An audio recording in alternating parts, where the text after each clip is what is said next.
Happy day, welcome to stock insights. நம்ம சேனலில் daily stock நியூஸோட updates தான் பார்த்துட்டு வரோம். இந்த கண்டென்ட்டில் நான் Moneycontrol, Economic Times, CNBC TV 18லேருந்து எடுத்திருக்கேன். நான் செபி ரெஜிஸ்டர் அட்வைசர் கிடையாது. நீங்கள் இன்வெஸ்ட்மெண்ட் பண்ணுறதுக்கு முன்னாடி உங்கள் ஃபினான்ஷியல் அட்வைசரை கன்சல்ட் பண்ணிவிட்டு இன்வெஸ்ட்மெண்ட் பண்ணுங்கள்.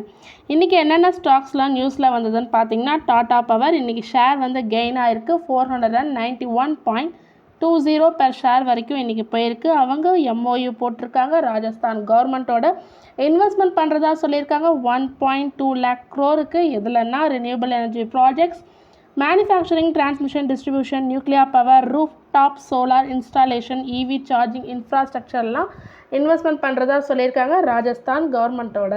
ஸோ அதனால் இன்றைக்கி டாடா பவர் ஷேர் இன்க்ரீஸ் ஆயிருந்தது. இந்த நியூஸ் நம்ம மார்னிங் ப்ரீ மார்க்கெட் ரிப்போர்ட்லேயே பார்த்துருந்தோம். இந்தியன் கிளைகால் ஷேர்ஸ் வந்து இன்றைக்கி 13% இன்க்ரீஸ் ஆகிருக்கு. போஸ்ட் கெப்பாசிட்டி எக்ஸ்பென்ஷன் ஒர்க்கை எக்ஸ்பேண்ட் பண்ணுறாங்க, என்ஹான்ஸ்மெண்ட் பண்ணுறாங்க. ஸோ அதாவது அவங்க ஆல்ரெடி இருக்கிற பிளான்ட்லேயே என்ஹான்ஸ்மெண்ட் பண்ணுறாங்க. Grain based distillery capacity 180 KLPD increase பண்ணுறாங்க. பயோஃபியூவல் எத்தனால் பிளான்ட்லேயும் 90 KLPD இன்க்ரீஸ் பண்ணுறாங்க அவங்களோட உத்தரப்பிரதேஷ் பிளான்ட்டில். இந்த நியூஸும் நம்ம மார்னிங் ப்ரீ மார்க்கெட் ரிப்போர்ட்லேயே பார்த்துருந்தோம் அபவுட் இந்தியன் கிளைகால்ஸ் பற்றி. பிபி ஃபின்டெக் இன்றைக்கி ஸ்டாக் 6% இன்க்ரீஸ் ஆகிருக்கு. ஜெஃப்ரீஸ் பை ரேட்டிங் கொடுத்துருக்காங்க. 1800 டார்கெட் ப்ரைஸ் கொடுத்துருக்காங்க. ஸோ அவங்க $100 million investment plan in health care வெஞ்சரில் பண்ணுறதா சொல்லி எஸ்டர்டே நம்ம பார்த்துருந்தோம்.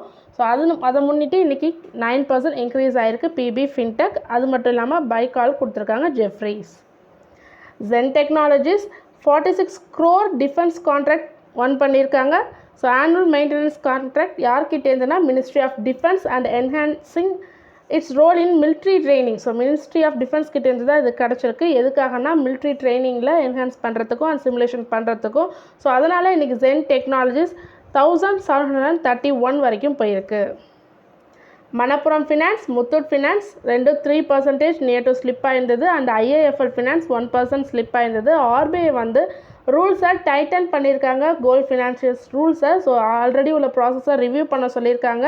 எதெல்லாம் லேப்பிங்கில் இருக்குது, லேப்ஸில் இருக்குது, அதை ஐடென்டிஃபை பண்ணுங்கள், அதுக்கான ரெமடியல் மெஷர்ஸை எடுங்கன்னு சொல்லியிருக்காங்க. இது வந்து இன்னும் 3 months நீங்கள் முடிக்கணும்னு சொல்லியிருக்காங்க ஆர்பிஐ. பிசி ஜுவல்லர்ஸ் ஸ்டாக் இன்றைக்கி அப்பர் சர்க்கியூட் ஆகிருக்கு. அவங்க ஃபண்ட் ரைஸ் பண்ணுறதா சொல்லியிருந்தாங்க ப்ரமோட்டர்ஸ் கிட்டேருந்து. அது மட்டும் இல்லாமல் 1:10 ஸ்டாக் ஸ்ப்ளிட் சொல்லியிருந்தாங்க. ஸோ ஃபண்ட் ரைஸ் பார்த்திங்கன்னா 646 crore fund raise. So 11.5 lakh crore convertible warrants price பார்த்திங்கன்னா 56.20 ஈச்னு சொல்லியிருக்காங்க. அதனால் இன்றைக்கி பிசி ஜுவல்லர்ஸ் 5% இன்க்ரீஸ் ஆயிருந்தது. 187.07 வரைக்கும் போயிருந்தது. அதுக்கப்புறம் ஆஃப்டர்நூன் பார்த்திங்கன்னா 5% டவுனில் ட்ரேட் ஆகிட்டு இருந்தது. காலையில் 5% இன்க்ரீஸ் ஆகிருக்கு, ஆஃப்டர்நூன் 5% டவுன் ஆகி ட்ரேட் ஆகிட்டு இருந்தது. ப்ளூ டாட் இன்றைக்கி 10% இன்க்ரீஸ் ஆகிருக்கு. அவங்க ப்ரைஸ் ஹைக் சொல்லியிருந்தாங்க. அது January 1, 2025 தான் அமலுக்கு வருதுன்னு சொல்லியிருந்தாங்க. ப்ரைஸ் ரேஞ்ச் பார்த்திங்கன்னா அவங்களோடது 9%லேருந்து 12% இன்க்ரீஸ் ஆகப்படும் சொல்லியிருந்தாங்க. பட் ஆனால் இப்போ இந்த வருஷத்தோட லாஸ்ட் 3 months எந்த சேஞ்சஸும் கிடையாதுன்னு சொல்லியிருந்தாங்க. ஸோ அவங்களோட ஷிப்பிங் ப்ரொஃபைல்ஸ் அதிலெல்லாம் வேரிங் சேஞ்சஸ் இருக்கும் எக்ஸ்சேஞ்ச் ஃபில்லிங்க்கு அவங்க சொல்லியிருந்தாங்க. ஸோ அதனால் இன்றைக்கி ப்ளூ டாட் 10% இன்க்ரீஸ் ஆகிருக்கு. இந்த நியூஸும் நம்ம மார்னிங் ப்ரீ மார்க்கெட் ரிப்போர்ட்லேயே பார்த்துருந்தோம். IREDA ஷேர்ஸ் வந்து 1.72% ஸ்லிப் ஆகி நெகட்டிவ் ஸ்டாக் தான் இன்றைக்கி ஆச்சு. 232 வரைக்கும் இன்றைக்கி போயிருந்தது. எதனாலனா அவங்க செகண்ட் குவார்ட்டர் ரிப்போர்ட் பற்றி கொடுத்துருந்தாங்க. அவங்களோட டிஸ்பர்ஸ்டு லோன்ஸ் பார்த்திங்கன்னா 9,787 crore சொல்லியிருக்காங்க. இதே லாஸ்ட் இயர் இதே செப்டம்பர் மந்த் பார்த்திங்கன்னா 6,273 crore சொல்லியிருந்தாங்க. ஸோ இன்க்ரீஸ் ஆகிருக்கு. ஸோ IRDA 1.7% டு நெகட்டிவில் அதனால் இன்றைக்கி ஸ்டார்ட் ஆகிருக்கு. கெய்ன்ஸ் டெக்னாலஜி லிமிடெட் இன்றைக்கி 2% டிக்ளைன் ஆகிருக்கு. 5,338 வரைக்கும் இன்றைக்கி ஏர்லி ட்ரேடில் போயிருக்கு. செகண்ட் செஷனில் மார்கன் ஸ்டான்லி புல்லிஷ்னு கொடுத்துருக்காங்க. ஓவர் ரைட் கால் கொடுத்துருக்காங்க. டார்கெட் ப்ரைஸ் பார்த்திங்கன்னா 6,652 சொல்லியிருக்காங்க. இன்னும் 22% லாஸ்ட் க்ளோசிங் ப்ரைஸ்லேருந்து மேலே போகிறதுக்கு வாய்ப்பு இருக்குன்னு சொல்லியிருக்காங்க கெய்ன்ஸ் டெக்னாலஜி. என்டிபிசி லிமிடெட் இன்றைக்கி 1% கெயின் ஆகி ட்ரேட் ஆகிட்டு இருந்து ₹448 per ஷேர் வரைக்கும் மார்னிங்கில் ட்ரேட் ஆகிட்டு இருந்து தேர்டு டேவாக இன்றைக்கி வந்து இன்க்ரீஸ் ஆகிருக்கு என்டிபிசி. எதனாலனா என்டிபிசி க்ரீன் எனர்ஜி எம்ஓயு போட்டிருக்காங்க ராஜஸ்தான் கவர்மெண்ட்டோட. 25 GW ரினியூபிள் எனர்ஜி ப்ராஜெக்ட்கான எம்ஓயு இதுவும் நம்ம ப்ரீ மார்க்கெட் ரிப்போர்ட்லேயே பார்த்துருந்தோம். ஸோ அதனால் இன்றைக்கி தேர்டு கான்சிக்யூட்டிவ் டேவாக என்டிபிசி இன்க்ரீஸ் ஆகி ட்ரேட் ஆகிட்டுருக்கு. ஏஞ்சல் ஒன் இன்றைக்கி 7% கெயின் ஆயிருந்தாங்க. ஸோ டிஸ்கவுண்ட் ப்ரோக்கிங் ஆனால் இவங்க இருக்க எல்லா ப்ரோக்கரேஜஸ்லேயும் இவங்க தான் நல்ல டிஸ்கவுண்ட் ப்ரோக்கிங் கொடுக்குறவங்க. ஸோ அவங்க கேஷ் அண்ட் ஈக்விட்டி டெலிவரி டிரான்சாக்ஷனை ரிவைஸ் பண்ணியிருக்காங்க. ப்ரோக்கரேஜஸ் என்ன சொல்லியிருக்காங்கன்னா ஃப்ளாட் ₹20 அதாவது 0.1% ப்ளஸ் ஜிஎஸ்டிஸ் லிவிடெண்ட் சொல்லியிருக்காங்க. So brokerage charges 0.1% plus GST. NALCO stock இன்றைக்கி ரெக்கார்ட் ஹையை எட்டியிருக்கு. கொட்டக் இன்ஸ்டிடியூஷனல் ஈக்விட்டிஸ் அப்கிரேட் பண்ணியிருக்காங்க, ஆட் கொடுத்துருக்காங்க. இன்னும் 12% மேலே போகிறதுக்கான வாய்ப்பு இருக்குதுன்னு சொல்லியிருக்காங்க நால்கோக்கு, நேஷ்னல் அலுமினியம் கம்பெனிக்கு.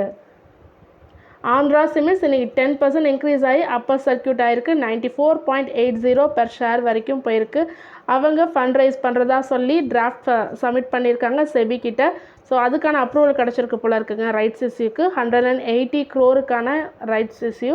ஸோ இந்த நியூஸும் நம்ம ப்ரீ மார்க்கெட் ரிப்போர்ட்லேயே பார்த்துருந்தோம். அதை முன்னிட்டு இன்றைக்கி ஆந்திரா சிமெண்ட்ஸ் 10% இன்க்ரீஸ் ஆகிருக்கு.